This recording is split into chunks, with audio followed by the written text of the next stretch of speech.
नमस्ते। कथा कथन हिंदी में आपका स्वागत है। आज हम सुनेंगे अमेरिकी एथलीट एमी मुलिन्स की जीवन कहानी। 20 जुलाई 1975 में एलेनटाउन पेनिसिल्विया में एक लड़की का जन्म हुआ, मगर उसके जन्म की एक अनोखी बात थी और वो ये थी कि वो लड़की बिना फिबुला बोन्स के पैदा हुई थी। फिबुला बोन्स हमारे पैरों की एक अहम हड्डी होती है। जाहिर सी बात है कि उनका ना होना पैरों में जान ना होने के बराबर है। डॉक्टर्स का कहना था कि उनके घुटनों के नीचे के हिस्से को अगर ना काटा गया तो इससे उसे अपनी पूरी जिंदगी व्हीलचेयर पर ही काटनी पड़ सकती है। इसलिए महज 1 साल की उम्र में ही उस बच्चे की पहली सर्जरी कर दी गई, जिसमें उसके घुटनों के नीचे के हिस्से को पूरा काट दिया गया। ये सुनकर दिमाग में ये ख्याल ज़रूर आता है कि बेचारी कितनी बदनसीब थी और उसकी ज़िंदगी शुरू होने से पहले ही तबाह हो गई। मगर उस बच्चे का ऐसा बिल्कुल भी मानना नहीं था। 2 साल की उम्र में ही उस बच्चे ने अपने प्रोस्थेटिक यानी कृत्रिम पैरों से चलना सीख लिया था, लेकिन उसने कभी भी अपने प्रोस्थेटिक पैरों का बहाने की तरह इस्तेमाल नहीं किया।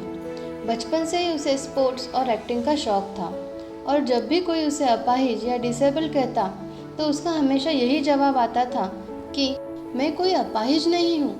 अगर आप टेक्निकली देखें तो मैं एक ऐसे इंसान हूँ जिसके दोनों पैरों के घुटने के नीचे के हिस्से को काट दिया गया है, मगर इसका मतलब ये नहीं है कि मैं अपाहिज हूँ और मैं कुछ कर नहीं सकती।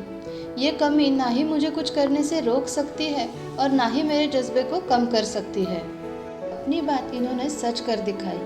ये सब होने के कुछ ही सालों बाद जब एकेडमिक स्कॉलरशिप से ये लड़की जॉर्ज टाउन यूनिवर्सिटी में पढ़ने गई तो उसी दौरान इस लड़की ने नॉर्मल एथलेटिक्स के साथ नेशनल कॉलेज एथलेटिकल एसोसिएशन यानी कि NCAA division 1 track and field events में कंप्लीट किया हुआ था। तरह वो दुनिया की पहली महिला एम्प्यूटी बनी थी जिसने NCAA में भाग लिया था। इस लड़की का नाम है एमी मुलिन्स और उन्होंने अमेरिकी एथलीट्स 1996 में पैरालंपिक्स में 200 मीटर की दौड़ को 34.06 सेकेंड में भागने का रिकॉर्ड बनाया था। और इतना ही नहीं, 1999 में उन्होंने British fashion designer Alexander McQueen के लिए मॉडलिंग भी की हुई थी। बस 23 साल की उम्र में ही उन्हें पीपल्स मैगजीन के 50 most beautiful in the world के लिस्ट में फीचर किया गया था। 2011 में ग्लोबल लॉरियर ब्रांड एम्बेसडर भी बनी और उसके साथ ही उन्होंने काफ़ी मूवीज़ और टीवी सीरीज़ में भी एक्टिंग की हुई है और वो आज एक अमेरिकन एथलीट, एक एक्ट्रेस और एक मॉडल के नाम से फेमस है। यह सब बस इसलिए संभव हुआ क्योंकि उन्होंने कभी खुद को अपाहिज समझा ही नहीं और अपनी कमी को उन्होंने कभी भी अपना बहाना नहीं बनने दिया और अपनी काबिलियत पर हमेशा पूरा भरोसा रखा।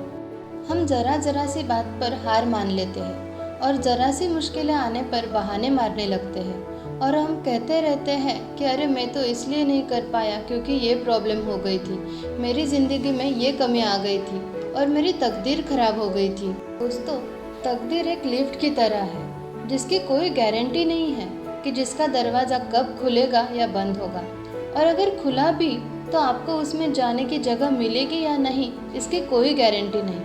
मगर दोस्तों, लिफ्ट चाहे खुला हो या बंद हो, लेकिन लाइफ में हमेशा सीढ़ियों का रास्ता तो खुला ही हुआ रहता है और मेहनत इसी सीढ़ी का नाम है।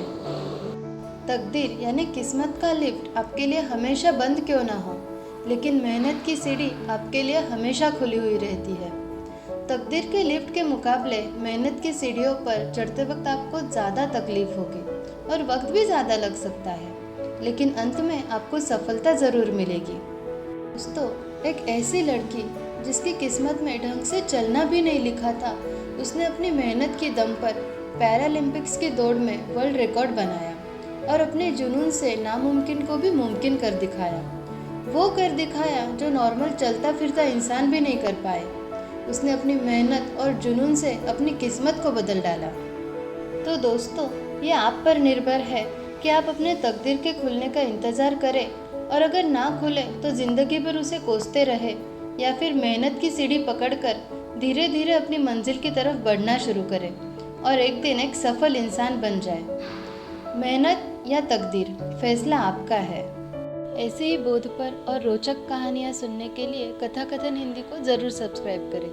धन्यवाद।